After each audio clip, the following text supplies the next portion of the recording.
L'un des premiers dilemmes que l'on rencontre lorsqu'on se lance dans la couture, c'est le choix de la machine. Le plus important consiste à déterminer quelles fonctions vous seront nécessaires. Il n'est pas utile de partir sur un modèle trop sophistiqué si vous n'êtes pas certaine que la couture vous plaira. Mais gardez également à l'esprit qu'une machine bon marché ne sera pas toujours une bonne affaire. L'idéal c'est à la fois une machine simple d'utilisation et proposant suffisamment de possibilités pour vous permettre de progresser. Pour bien choisir sa machine à coudre, il est important de prendre en compte ses désirs créatifs et le temps que l'on souhaite y consacrer, occasionnel ou régulier, reprise, habillement, décoration, patchwork, broderie ou encore le type de tissu que l'on souhaite travailler.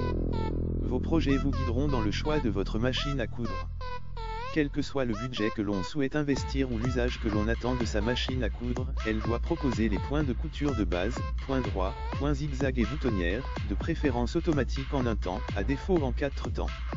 Attention, la mention « boutonnière en 4 temps » signifie que vous devez changer 4 fois vos paramètres de couture afin de coudre les 4 côtés de la boutonnière.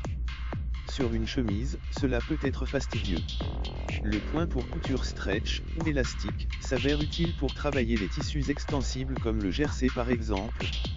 Enfin, le point de surjet, aussi appelé point overlap, permet de réaliser des ourlets de bonne facture, même si un point zigzag serré près du bord peut aussi faire l'affaire. La machine à coudre doit proposer un minimum de pieds presseurs, ou pieds de biche, 4 dans l'idéal, un classique, un pour les fermetures éclairs, un pour les boutonnières et éventuellement un pose-bouton, pour cadrer les boutons.